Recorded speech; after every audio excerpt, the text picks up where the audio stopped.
Bizde endi 7-9 sınıf ayına biologiya sabahına arkalgan ko'p көмекші балдардың оқу қиынды ұйымдастырудағы мүмкіндік қорғайды. Орынбасар Айта Жасынханқызы және Қалдан Эльмира Сапарқызы. Олай сыныптар бойынша, әдістері бойынша егер сұрақтарыңыз болса,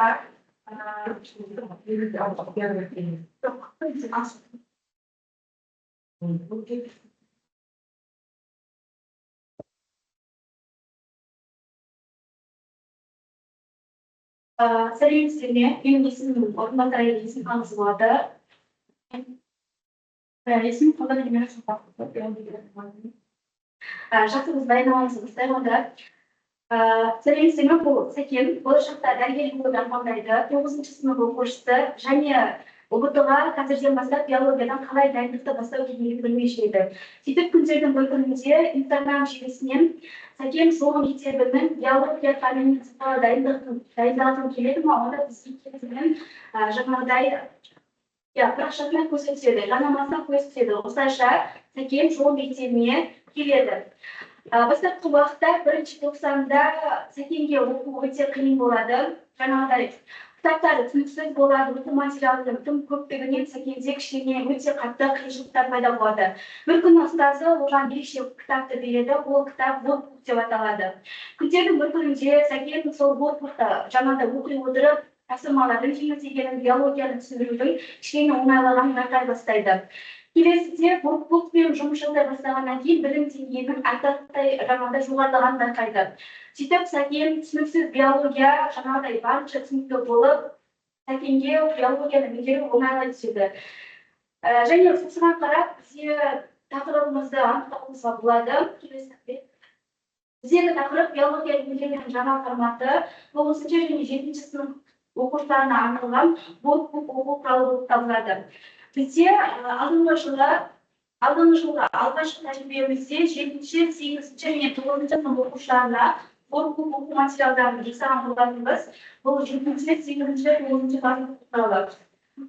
Бұл негізгі ерекшелік және сыныптағы тақырыбымызға осы воркбук алған болатынбыз. Біздегі тақырып жаңағы айтқандай оқу құралының жаңағы биология меңгерудегі жаңа форматы 8-ші, 9-ші сынып оқушыларына арналған оқу құралы.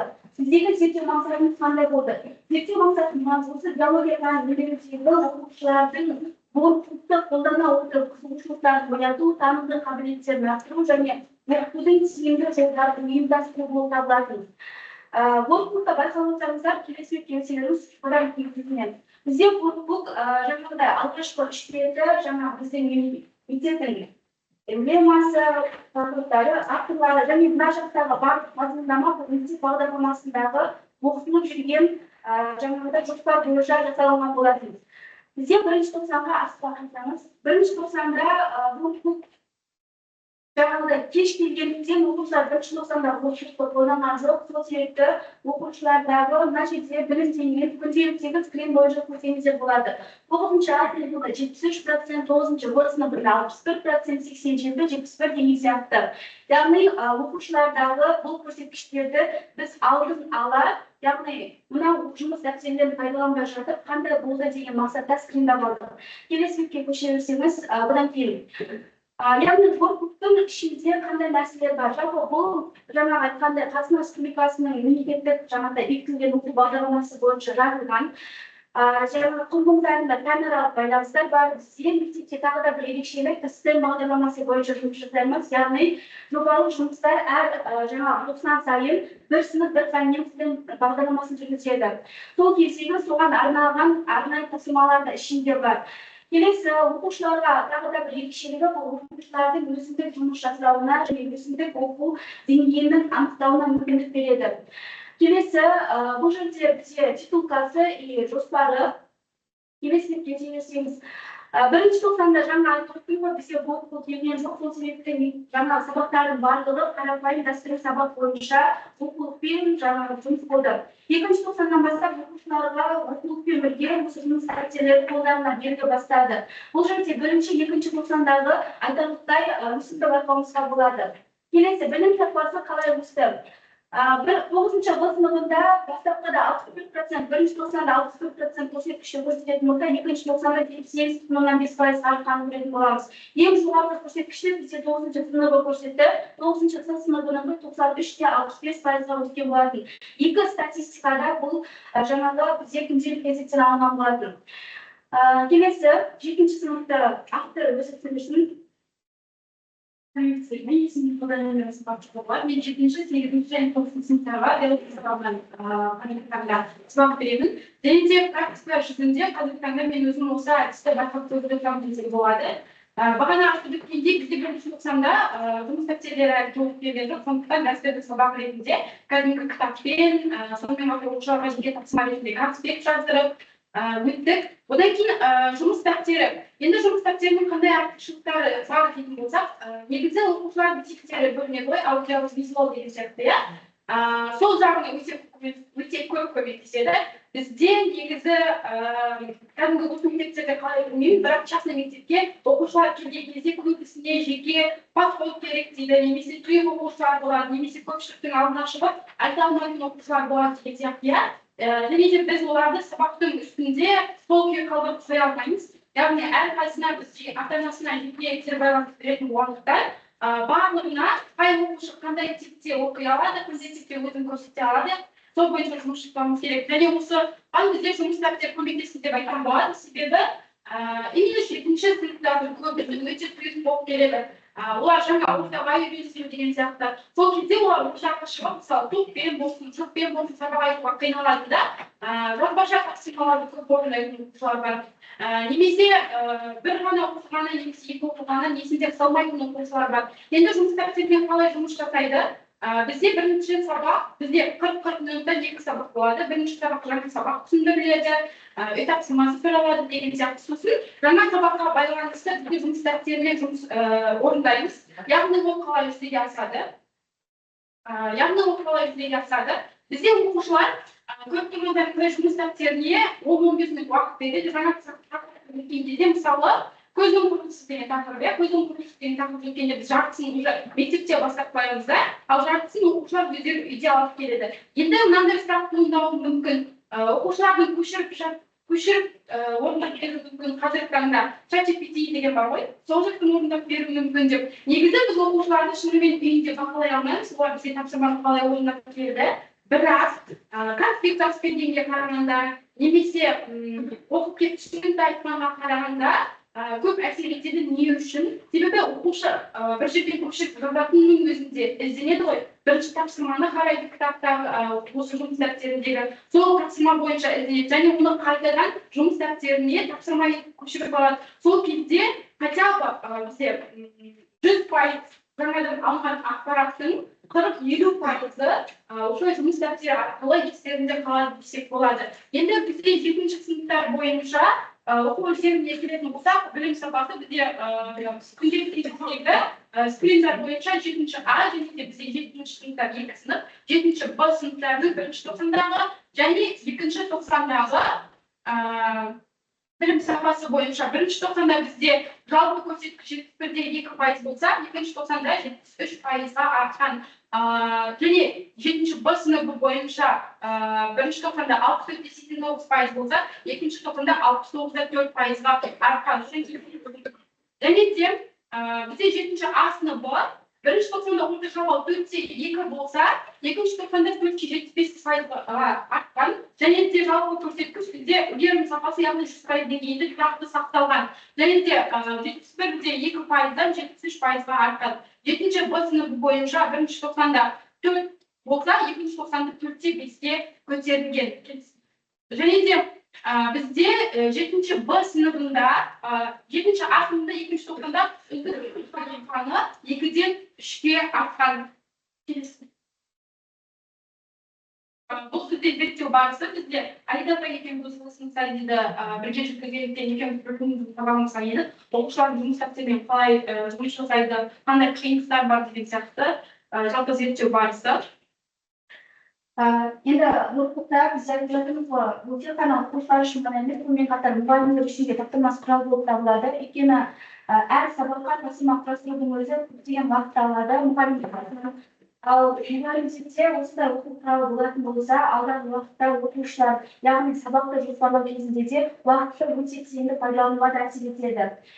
Біз оқу құралын жазған кезде ең басты фактор оқушыларға тиімді түсінікті болса, және ол жаңағы ізделген тақырыптардың барлығы кітаптан алынатын информация болса деген сияқты сол тараптан құрастырған болатынбыз. Және 7-ші және 9-ші сыныптарда екі топта да өсімнің бар екенін аңғарсаңыздар болады. Бұл сыныпта көріп тұрғандарыңызда 61-75%-ға өтті, ал екінші сыныптарда 64-тен 69%-ға шейін артуына дәлелдеді. Яғни бұл көрсеткіштер біздегі оқулықтың достарымызға жазылмаған, сонымен қатар оқушылардың жаңа күнделікті білім сапасына да кішкентай болсын өздерінің әсерін тигізіп жатқанын бақылауымызға болады. Біз 7-ші, 8-ші, 9-ші сынып оқушыларын толыққанды биолог немесе географ немесе химик шығара алмаймыз, өйткені ол оқушылар базовый білімді алып шығады. 9-ші сыныптан бастап оқушылар жаңағыдай тәрбие боламыз, мамандық бастайды бір сөзбен айтқанда. Яғни сол базовый білімді бере алатын оқу құралы ретінде біз сондай жаңағыдай жақсартуға енгіздік. Бұл бізде 7-ші, 8-ші, 9-ші сынып оқулықтары пилоттық режимде қолданылды, яғни толыққанды әлі оқушыларға беруге жаңағыдай әлі де алда түзету жұмыстары жүргізіледі. Ол түзету жұмыстары басталып та кетті. Осы оқулықты 7-ші, 8-ші, 9-ші сыныптарда пайдалану арқылы біз бірнеше кемшіліктерді байқаған болатынбыз. Бізде оқулықты жазуға небәрі 2 ай ғана уақыт берілді. 2 ай уақытта 7-8 болып жазылды. Және бұл жерде жоқ, 11-ші сыныпқа да бұл жазылған болатын. Бірақ бұл жерге қосқан жоқпыз. 11-ші сыныпта ол 11-ші класс бойынша емес, 7 мен 11-ші класс аралығындағы барлық ақпарат енгізілген болатын. Енді анықталған кемшіліктер біз екеумізде жасалған болғандықтан осы оқулықтың сапасын арттыру мақсатында өзімізде анализ жасай отырып бірнеше кемшілікті анықтадық. Біріншісі орфографиялық қасиеттер. Айттым ғой, 2 ай көлемінде қолмен тергенімізден бәрібір орфографиялық қасиеттер болды. 2 рет 3 рет тексергеннің өзінде де бәрібір ішінен анықтадық. Келесі деңгейлік тапсырмалардың құрылымы кішкене бізде сақталмақты. Яғни кейбір тапсырмалар өте оңай болып кеткен, кейбір тапсырмалар өте қиын болып кеткен. Және бұл жердегі анықтамалар сол қандай жаңағы тапсырылған тапсырмалардың қайсысы 7-ші сыныптікіне, қайсысы 8-ші сыныптікіне қиын болатынын анықталған болатын. Одан кейін бағалау критерияларын нақтыланбауы, байқасаңыздар ешқайсының астында осы тапсырманы орындасаң осынша балл аласың деген нәрсе жоқ. Біз сол нәрселерді осы жылға енгізген болатынбыз. Яғни әр жаңағыдай БЖВ-да тапсырманың қасында БЖВ-да жазып тұрады ғой баллы. Тура сол сияқты бұл жаққа да баллдар енгізілген болатын. Ең соңғысы тапсырма дескрипторларының түсініксіздігі, және ол да бізде қосымша өңдеуді қажет етеді. Бұл ұсыныс бізге мұғалімдер тарапынан түсті. Бұл оқулық тек қана Шымкентте ғана емес, сонымен қатар Алматыда, 3 мектепте, Ақтауда, Атырауда және Шардара қаласында қолданыста, осы жол мектебінің 7 филиалында қолданыста. Бұл тек қана екеуміздің ғана емес, 7 мектептің биолог мұғалімдерінің кері байланыстарын ала отырып осындай қорытындыға келген болатынбыз. Келесі, өзіміздің тараптан оқушыларды анықтай келе, біз бірнеше анализ жасадық. Енді бұл сыныптарда біздегі өзіміздің жұмысын таныстырып, бізде қандай зерттеу жұмысы жүргізілді деген сияқты. Біріншісі, әр тоқсан бойынша әр сыныптың астында STEM бағдарламасы бойынша зерттеулік сұрақтар енгізу. Яғни, мысалы, қарапайым сұрақтан зерттеу сұрағын жасауға болады, неге көбелектің қанатын сипаласа ұшпай қалады деген сияқты. Сондай сияқты 7-ші сыныптың, 8-ші және 9-ші сыныптың деңгейіндегі әртүрлі қызықты сұрақтарды енгізу болды. Ол деген просто кітапты ашып, ақтарып қана емес, өзіңдің ойлауды қажет ететін сұрақтар болу керек деген тұжырымға келдік. Келесі, оқушылардың зерттеу дағдыларын жетілдіретін логикалық ойлаудың дамытатын сұрақтарды көбейту, яғни салыстыру деген сияқты. Байқағандарыңыздай Венн диаграммасы, шындық жалған, жаңағы әртүрлі кроссвордтар болмаса, тақырыптық тесттік тапсырмалар, 9-ші сыныпта байқасаңыздар тесттік тапсырмаларды да өте көбейтіп бақылауларыңызға болады.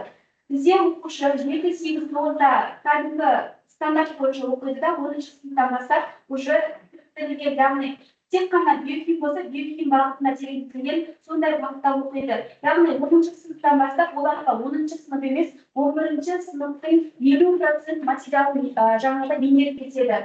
Сол бойынша келесі бағалау критерияларын стандарттарға сәйкестендіру және нақты бағалау бойынша әлі терезге зерттеу жұмыстары жүргізіліп жатыр.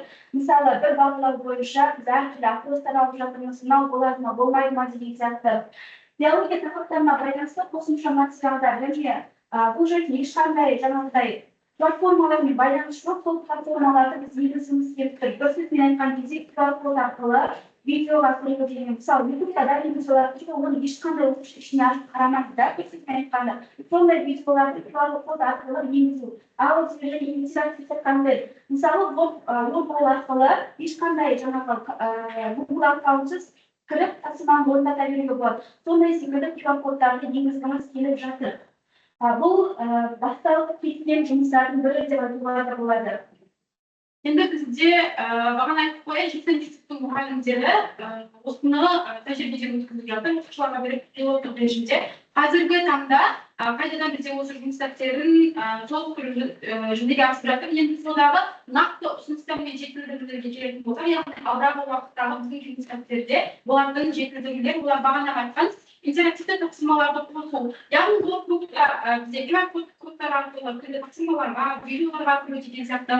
Одан кейін әртүрлі деңгейдегі оқушыларға арналған тапсырмалар. Байқасаңыздар, бізде деңгейлер бөлінбеген жұмыс дәптерінде, яғни А деңгейі, Б деңгейі, С деңгейі деген сияқты тапсырмаларды болашақта сол деңгейлер бойынша бөлу және де практикалық жұмыстарға көбірек назар аудару. Яғни биология сабағы негізінен теориялық тұрғыдан өткізуде өте қиын пән және де оқушылардың жастықта ерекшеліктеріне байланысты әшейін келіп ауызбен айтып берсең, немесе оқушылардан просто сабақтың түсінігін ғана сұрасаң, ол оқушы түсіне қоятын пән емес. Тек уақытша ғана сол бір 40 минутқа ғана оқушы сабақтың айтып берейінші, баға алайыншы деп қана оқитын шығар, бірақ әрі қарай көп оқушыдан кейін сұрасаң, ол нәрсені ұмытып қалады. Солай болмау үшін бізде тәжірибелік жұмыстар және де практикалық жұмыстар енгізу және тақырып аралық байланыстар, яғни биологияның басқа пәндермен байланысын, химиямен, экология деген сияқты, басқа пәндермен байланыстыру және де оқушылардың ұсыныстарын енгізу. Біз осы бойынша оқушылардан ақыл салып жатырмыз.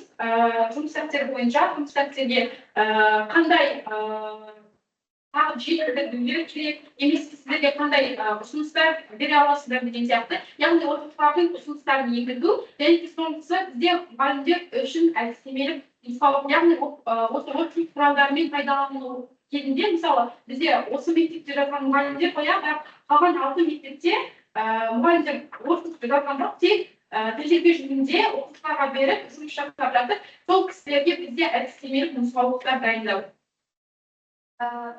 Яғни, негізі жас мамандарға көбінесе әдістемелікқа өте керек деп ойлаймыз. Өйткені жаңа әр тапсырманы орындау бағыты, кейбір қиын тақырыптардың меңгерудің өзі өте күрделі болып келеді. Енді қорытындылай келе біз бұл клубта сіздерге негізінен таңдалмай жатқан жоқпыз. Бізде осындай жұмыстар жасалынып жатыр. Екеумізде де жас маман және біз осындай жаңағыдай жұмысты бастап жатырмыз деген. Қорытындылай келе бұл клуб бойынша біз білім бақыладық. Жалпы біз білім сапасын артқанын бақыладық. Сіздерге ол нәрсені көрсетсеңіз студент бойынша да көрсеткен болармыз. Оқушылар өзіндік жұмыс жасап бастады. Интроверт оқушылар, экстраверт оқушылармен жұмыс жасап кішкене мұңайып бастады. Одан кейін әр тақырып бойынша жұмыс жасалғаннан кейін әр тақырып терең әрі жүйелі түрде түсіндіріліп жатыр. Сонымен қатар теориялық білімдердің барлығы тәжірибелік тұрғыдан алдарына сұрақ болып келіп жатыр. Енді аңғарғанымыз 7-8 сынып оқушыларында ең қатты бізге назар аудару керек ол 7-ші сынып оқушылары болды. Себебі 7-ші сыныптың оқушыларына теориядан қарағанда студенттермен жұмыс жасау әлдеқайда ыңғайлырақ екенін анықтаған болатынбыз. Алдағы уақытта осыдан кейінгі шығатын workshop-тарда оқушылармен студентпен жұмыс өте көп болады. Яғни визуализацияны біз дамытқымыз келіп жатыр. Биологияның өзі студенттерге болады. Келесі әдістемелік көмекші құрал ретінде жаңағы алдағы уақытта бұны жетілдіріп, басқа да ұстаздарды тек қана өзіміздің жаңағы жолын секемес, тағы да басқа ұстаздардың да пікірін алғымыз келеді. Келесі заманауи және қолжетімді нәтижелі білімнің бастауы болғанымызға біз сенімдіміз.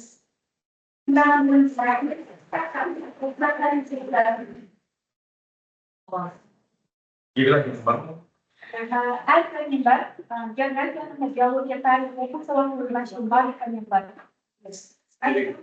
Бұл әлі сатылымға шыққан жоқ. Біз пилоттық режимде деп айттық қой, алдағы уақытта әлі де әзірленудің үстінде, мүмкін екіншісінен бастап Бұл бірінші кітаптарыңыз ба? бұл бірінші кітап. Алдыңғы жылы жаздық, 2 ай көлемінде жаздық. Биыл оқушыларға беріп, пилоттық режимде тексеріп көрдік. И қайтадан қатемен жұмыс болып жатыр. Басқа пәндерді жоба ретінде көрсек болады ма қазір? Жұмыс әдістемелерім бар. Сіздерге қайтадан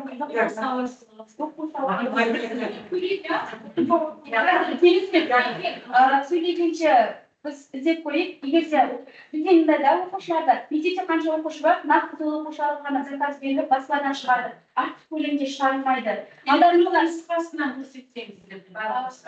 Әрине қазір осыдан кейін көрсетейік. Өйткені біз сіздерге ондай басқа пәндерді ойлап дайындамаған едік ол жағын.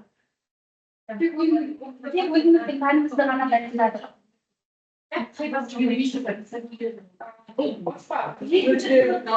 Жетінші сыныпта мектеп басшысы бойынша осыдан кейінгі басшылықта ата-аналар да мектепке кіріктіріліп жатыр.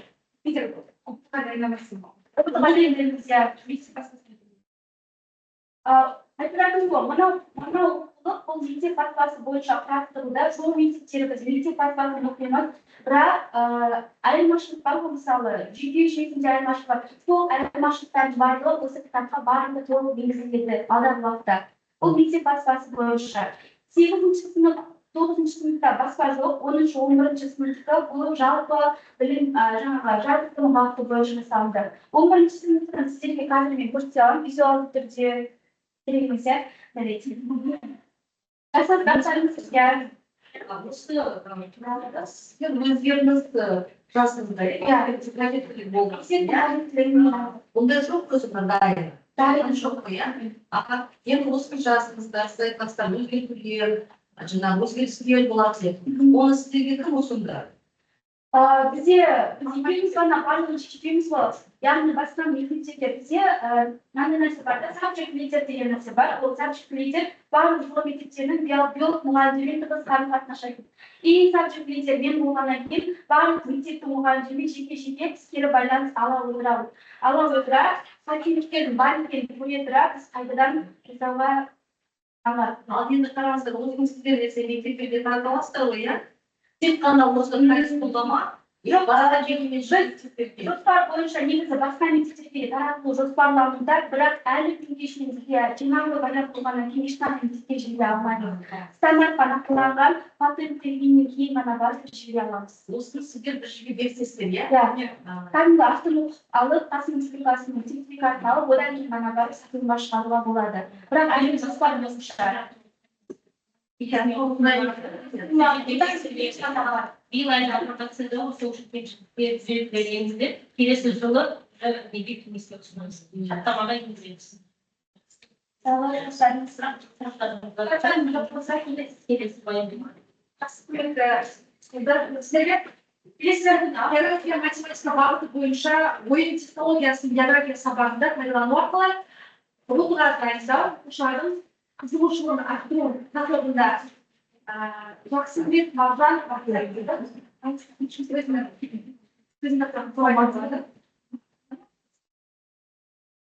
Саламатсыздар, мен есімім Бақтияр Бақтияр. Менің бұл технологиясын география сабағында пайдалану арқылы оқулар оқушылардың қызығушылығын арттыру. Себебі бұл тақырып барысында өте маңызды келетін тақырыптардың бірі. Мысалы, біз сұрасып отыратын болсақ, оқушылар қазіргі таңда ең бірінші менің беретін сабақтарым, мен беретін сыныптардың арасында 10-11 сыныптар оқуға дайындаймын. И бұл тақырып 10-шы сыныптарға арналған. 10-шы сыныптарда қалаймыз 11-ші сыныпқа нақты жоспарын құрып алдыға мақсатын персенде аламыз деген тақырыптың келіп отыр. Мысалы, біріншісінде бізде 10 H и 10 L деген география, биология, география, математика, география, ағылшын деген секілді таңдаған оқушылардың арасында қандай бірінші туындаған мәселелер туралы қарастырып өтейік. Қазір сіздердің алдарыңызға берген шаблондағы алып қарасаңыздар біз қандай нәтижеге жеткізгенімізді әртүрлі кезеңдер арқылы анықтасақ болады. Бірінші қарап өтсеңіздер, оқушылардың география сабағындағы базасын жоқ болу ол өте қиын нәрсе болды. Яғни оқытуға дайындау барысында өте қатты қиын, ол базаның жоқтығы болды. Екіншісі оқуға деген ынтасының жоқтығы, оқушыларды оқытуға дайындық кезінде география сабағының өте төмен балдың жинауы и өздігінен күнін дұрыс жоспарлай алмау. Бұл жердегі ең қиын ол базаның жоқтығы және ең маңызды нәрсе өздігінен өзінің жоспарын құра алмауы деген нәрсе болып тұр. Мысалы, осыны сіздерге практика ретінде дәлелдеп көрсетейікші. Мысалы, сіздерге мен қазір осы мұғалімдердің арасынан бір мұғалімді таңдап алып, егер күлкісі болмасаңыздар сұрақ қойып көрсек. Мысалы, сіздер есіміңіз Сәуле. Сәуле бастамасы. Сәуле қоймесіге мұғалім. Я отырыңыз. Сәуле, семинар былай сұрақ қоятын болсақ. Бүгінгі семинарға не үшін келдіңіз? Өзім географ боламын, сынамақтама өзім географ боламын. И мені қызықтырған тақырып именно осы тақырып осыдан келді. ұбт сабақтарында сен ойын нелерін, элементтерін тиімді пайдаланайын. Мен сізге сұрақ кезде ең соңында осы сабақ аяқталған кезде тиімді өтті ме, сізге тиімді болған жоқ па деген сұрақ қоятын болсам, сіз нақты жауап бере аласыз, иә? Ал себебі сіз тұлға болып қалыптастырдыңыз. Себебі жұмыс барысында нені жасау, нені жасау керектігін білесіз. Ал оқушыларда ондай нәрсе жоқ. Яғни оқушылар өзінің күнін дұрыс жоспарлай алмайды. Ол оқытуға дайындалу барысында белгілі бір география негізгі оқытыстар бар. Ол бізде мектеп, Алматы басқасы, ата-аналар басқасы қосқанда 19 кітап бар. Ол 19 кітапты оқушы күшті алмайтын болса, өздігінен өзінің күнін жоспарлай алмайды. Осы проблема тудыра отырып, оқушылар көп адамдар туындаған проблема болғандар не келесі. Ал себебі біз бірінші қасымыздар деңгейді анықтауымыз керек. Баста оқушылар базалары аз болған кезде олардың деңгейлері бар. А, Б, С деңгейлерде тұрады. Бір кісі мысалы А деңгейде. Мен өзімнің алғашында сыныбым бойынша деңгейге көрдім ғой, оқушының қызығушылығы өте аз, өз еркімен дайындала алмайды, ол А деңгейде көрдім. Қазір білесіздер, не үшін? Оқушының деңгейі орташа өз еркімен жұмыс жасай алады дейді, бұл деңгейге қойды. Оқушының деңгейі жақсы, қосымша ақпараттарды өз бетімен оқи алатын сонысы деңгей деп қойдым да.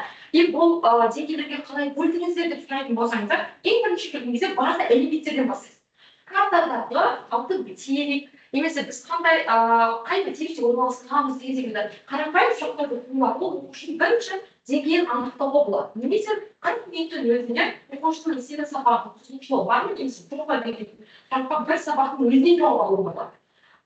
Келесі, менің тақап алған сыныптарымның арасында енді спесік атайсы оқудың мән қойын. Сіздер танысатын боласыздар, мысалы А деңгейде мысалы менде 5 оқушы. Яғни А деңгейде өздігіне дайындала алмайсыз, оқушылық төмен деген секілді оқушылар мысалы көбірек болып тұрасыңыздар қазір.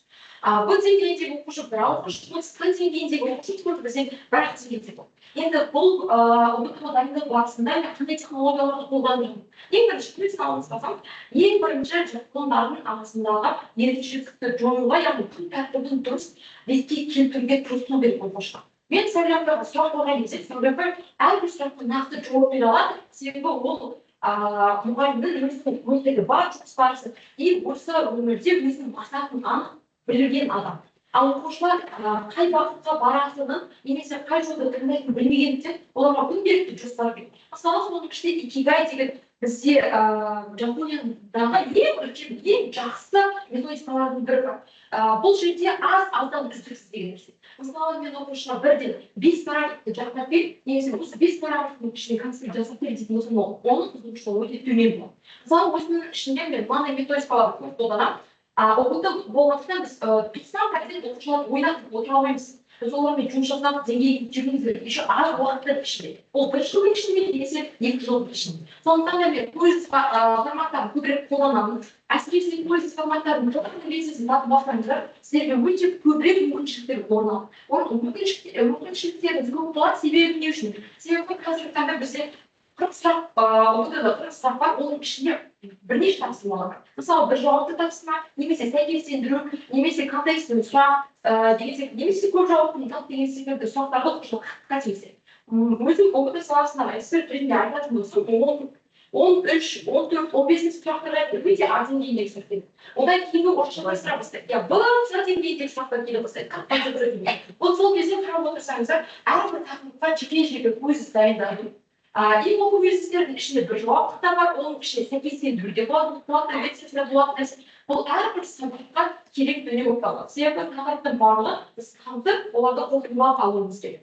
Келесі бізде екіншісі ол ПБЛ жобасы. Бұл екінші деңгейдегі оқушыны қызықтыру керек. Әлі де оқушы тестпен қызықпауы мүмкін. Немесе сен өте қызықты деңгейде өткізгің келсе де, оны да тыңдағысы келмеуі мүмкін. Себебі қазіргі деңгейде оқушыларымыз ойлау жүйесі бастап. ПБЛ деген оқушыларға өзінің қызығады. Осы тоқсанға дейін өткен тақырыптардың арасынан не жасағың келеді деген сұрақтар береміз.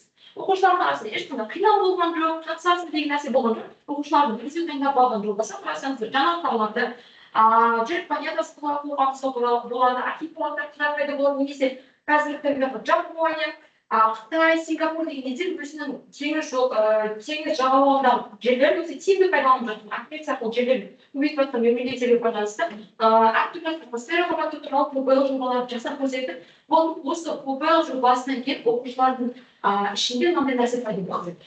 Біріншіден қызығушылық, екіншіден мақсат пайда болады. Себебі мына жобаны жасау үшін де ол бірнеше команда керек. Ал команданың жұмысы деген ол бізде ауызбіршілікті жақсартады. Әрқайсысы өзінің, мысалы, бұл оқушы жаңағы ішіндегі элементтерді болса, бұл оқушы қалай пайда болғанын білуі мүмкін да, ақпаратты бір-біріне алмаса бастайды. Арада бізде бәсекелестік деген нәрсе қалыптасады. Бәсекелестік болмайтын болса, негізі сапа болмайды ғой. Ол ұбт болсын, ол просто жеңілдік сабақ болады. Келесі, екінші қызығушылық ол ПБЛ жобасы арқылы болды. Үшіншісі жеке жұмыс, бұл деңгейге жеткізу үшін оқушыларға мынау икигай, одан кейін өзінің помодоро әдісі деген секілді 2 3 әдістер таңдап алды. Күнделікті тақырыпты қорытындылау мақсатында мынандай нәрселер жасап отыр. Мысалы, бізде ең қатты, бізде тиімді әдістердің бірі, енді өзім ойлап таптым деп ойлаймын, ондай әдісі бар. Сол ғылыми тілде ассоциация деп аталады. Яғни сәйкестендіру барлығы бір-бірімен тақырыптардың немесе қажетті дүниелердің барлығын бір әріп арқылы қайталасақ болады. Мысалы, деп айтсақ болады. Мысалы, оқушылар өздерінің аралығында бүгінгі өткен тақырыптан кейін қандай әріпті қалағыларыңыз келеді, немесе таңдағыларыңыз келеді деген кезде ол былай деген с деген әртүрлі әріптерді, бірақ баста олар не екенін түсінген жоқ. Сөйтті до конца, мысалы, 10 оқушы болсын, немесе 9 оқушы болсын, тағы конца тыңдап отырды. Қандай нәрсе болады екен? Бұл да оқушының қызықтырудың бірінші элементі ғой.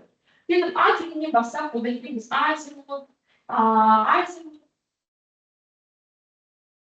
Азия, арал деген секілді әртүрлі байланысты географияның әртүрлі терминдерді жаза бастады.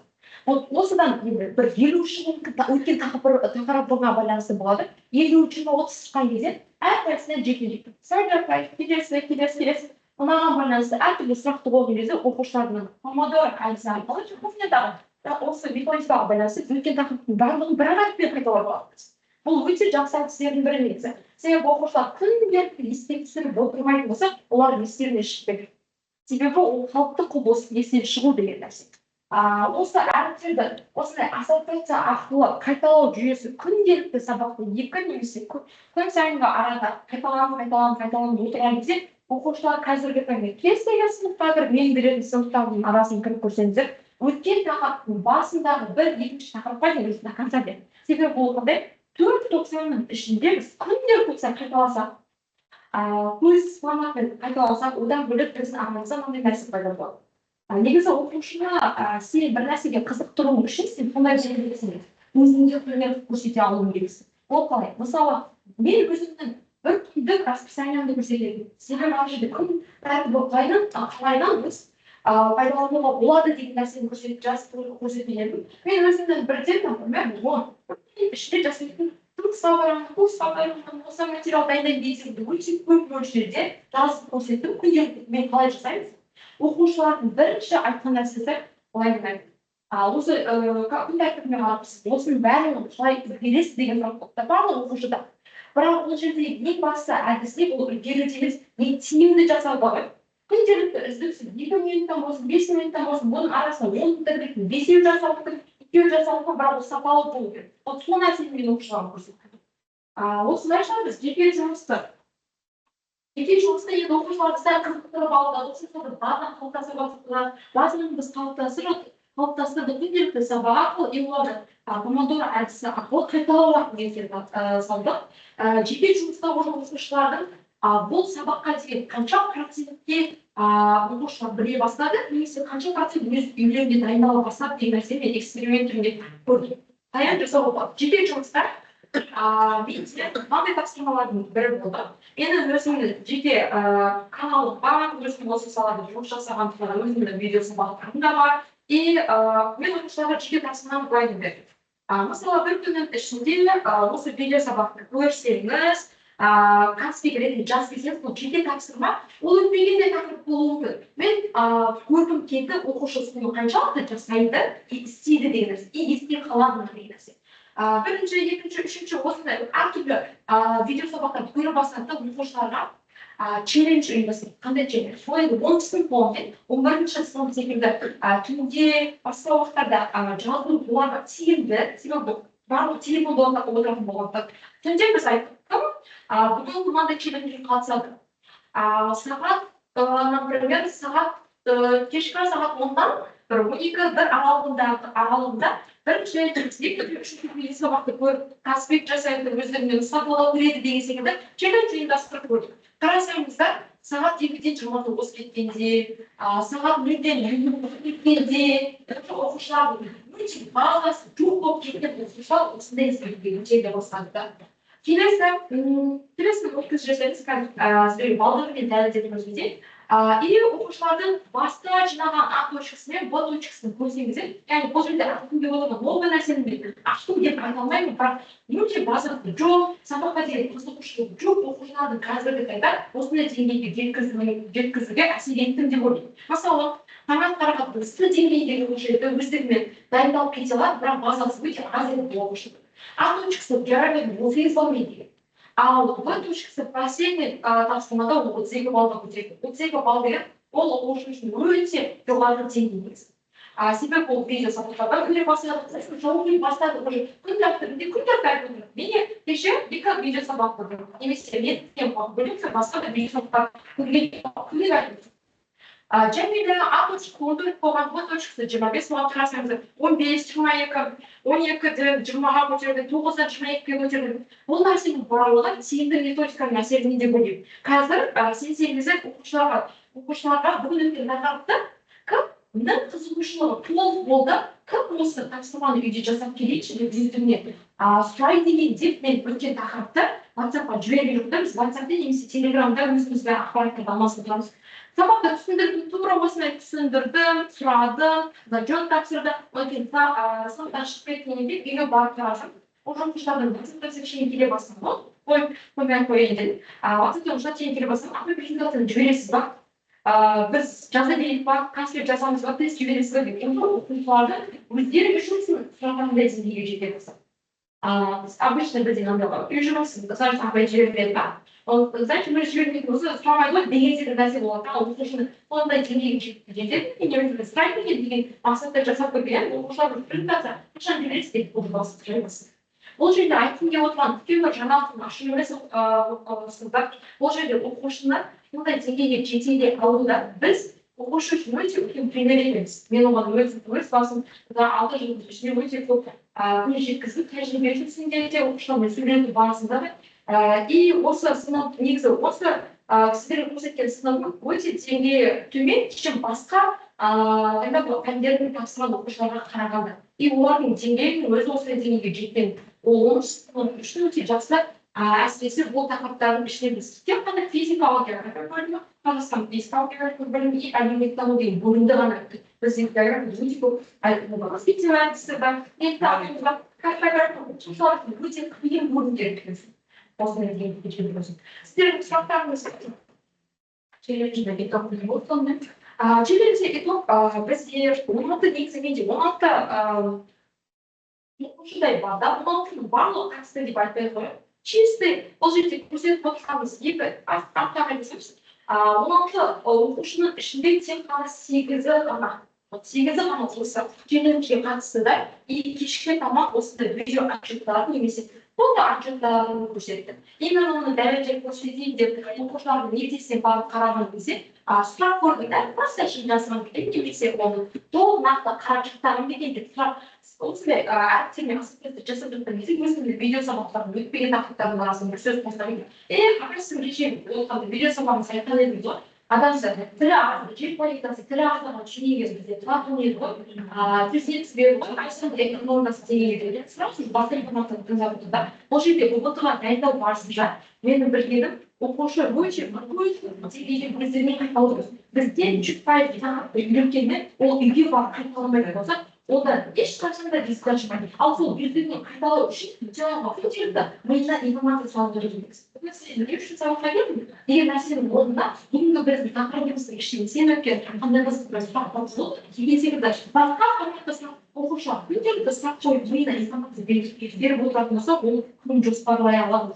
Мысалы, күнделікті сіздерге үйлеріңізге не істейсіздер деп айтатын болса, үйінде жұмыстарын ескерте бастайды ғой.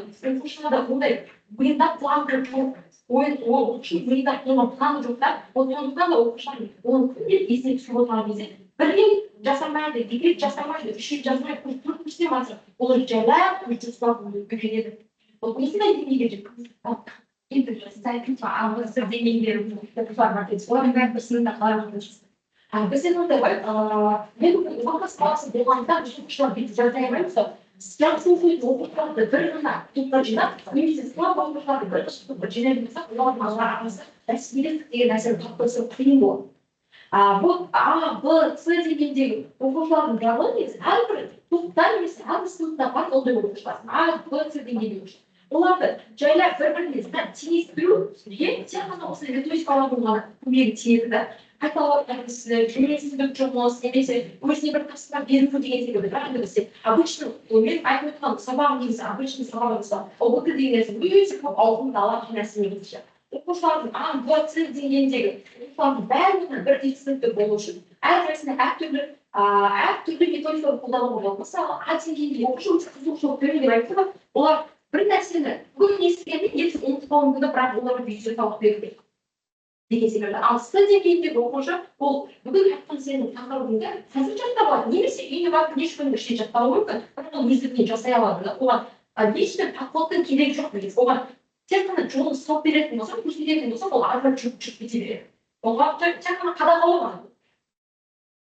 Тағы қандай сұрақ деген сұрақ болсам болады ма? Сіз жаңа айтыватсыздар, оқушылардың жеке жұмысын жаңағы уақытын тиімді пайдалану үшін дейсіз. Түнгі 10-нан үштен арасында тапсырма береміз да, ал бала түнгі 9-дан кейін негізі ұйықтау керек. Запояда айыппұл салынады түнгі 9-дан кейін бала мектепте ал шақты бұл тиімді ертеңге қандай қандай болғаннан. Мен тура осы сұрақ болатынын білдім. Бұл жерде мынандай нәрсе бар. Бұл күнделікті қайталанып жатқан нәрсе емес.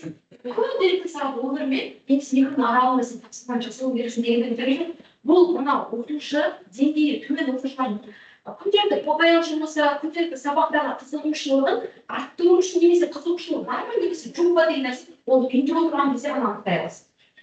Осы сабағында бәрібір сенің сабағыңды тыңдап отырғандай немесе саған құлақ асып отырғандай болуы мүмкін, немесе саған айтасың, ал оның мақсаттан диабет жауап беру. Ал енді сен оған ертең сол оқушыға тапсырма беретінсің. Егер ол сол уақытта жасайтын болса, оның қызығушылығы бар деген білді. Бұл бірақ күнде жасаған через күнделікті қайталанатын нәрсе емес. Ал енді қарасаңыздар, олар сіздер өздеріңіздің оқушыларыңыздың жаттықта экстракуррикулер қарап көрсеңіздер, олар сағат түнгі 2-де сетте болып отырады, немесе сағат 1-де сетте болып отырады. Ол кезде ол тиктокты көргенде мен тапсырмамды жасаған дұрыс қашан.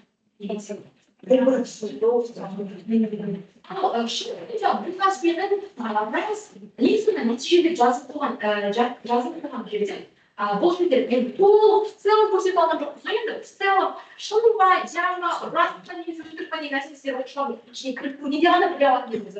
Бірақ енді сіздерге менің бір ұсыным деймін немесе сіздерге қолданып көрген тиімді әдістердің бірі деп айтайын ба, біз күнделікті сабағымызды енді орта форматында күнделікті ойын технологиясы қолданамыз. Себебі ойын деген нәрсе оқушыны сол технологияны үйретуші разылығын беріп қалады негізі. В целом гимнастика плохой вот негізі біраз уақыт кетіп қалады. Ал саған бір күннің ішінен 4 немесе 5 сағатты өтуге тура келіп болады. Ал сондай кездерде сен қандай технологияны қолданасың болды. Иә, ассоциация деген нәрсе ол өте міндетті. Алдындағы нелерінше кризистер, олар өздерінің жоғарыда алдында ма, личный кризис. Бұл жердегі кризистер, обычный кризистер, Kahve denince özdерінің жоқ бұл жолға қатысы жоқ, жолының да осындай тесті бар негізі. Бұл кризис деген кәдімгі определенный әр студентте сақтауға болады. Оның платный емес версиясы да бар, который күнделікті уақытта жасай аласың, бірақ оның бір минусы мынандай уақыттың арасында ограничение. Мысалы, мен континентте немесе континенттегі оқушымда мен бір 10 күннен кейін немесе 6 күннен кейін өткен тақырып есіме шығып қалды да мен оны қайталауым керек. Егер мен платный емес версиясына ссылкаға кіретін болсам, уже уақыты шығады. Ал егер мен кез келген уақытта түнде болсын, кешке болсын қайталағым келетін момент болады, үйде отырасың немесе кетіп бара жатасың, телефон істегің келіп кететін момент болады. Ол сол кезде ссылканы ашып қалатын болсаң, любой момент. Бір жылға доступ бар, кез келген уақытта жасай аласыз. Еще опытының спецификациясына тура сәйкес етіп жасайды да. Бірде бұл үшілетін деңгейіне сұрап, одан кейін түкірайыштен ары қарай ойландыратын сұрақ ол бізге сендіреді. Оқушы күнделікті жасаған кезде, уже барып жасаған кезде, отырған кезде оған уже үлкен бір миына прогресстің не болмайды деп ойлаймын, күш қалмайды да. Күнделікті жасап отырған сәйкестендірмей, ключевой словосын қалмайды. Және де опыттың барысында ең маңызды ассоциациядан кейін ол ключевое слово деген нәрсе. Ол себебі мысалы бізде мынандай тақырыптар бар да, табиғатты пайдаланудағы қағидаттар. Табиғатты пайдаланудағы қағидаттар тоғызға бөлінеді. Мысалы, мұнай өнеркәсібінде пайдалану саласында 9 қағидаттар, оның 9 қағидаттарын жаттау үшін оқушылар біз білу керек болады. Ана сөзді түсіндіру үшін сол кезде сіздерге ключевое словолар қажет болады. Мен оқушыларға әсіресе оқыту барысында түсіндіріп жатқан уақытта, мысалы, мұнай саласын қолданудағы бір қағидатты айтып өтесек, мысалы, ағатсыздық қағидаты. Ол оқушы осы нәрсе қып береді бар. Мына технологияға дейін, мына технологияға үйренген оқушы стресстік кеткен нені қағылады. Бір сабақта біз 10 тақырыпты өткен күніміз болады. Еще ең қиын апатсыз технология, например, қағидаты деп кетерші. Словосы, яғни өте көп, оның ішінде бір ғана ключевой слово ең жаңа технологияларда пайдаланылмайды.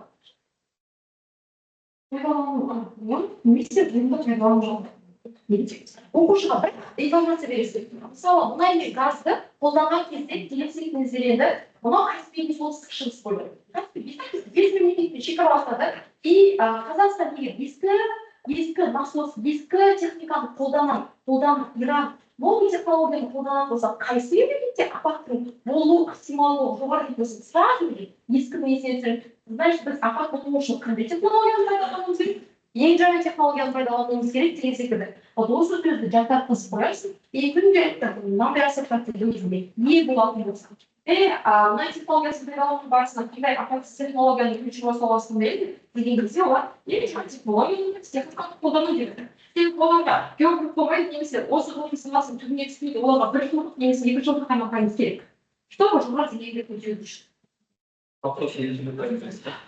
Аптасына бізде 10-ші сыныптарға 8 сағат, ал 10-ші сыныптарға 6 сағат. Мысалы, 10-ші сыныптарға понедельник, среда, пятница, қандай понедельник.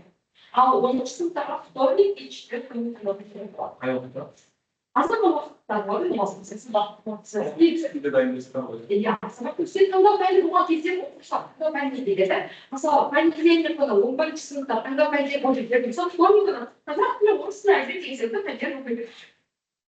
Таңдарыңыз бар ма қалсын?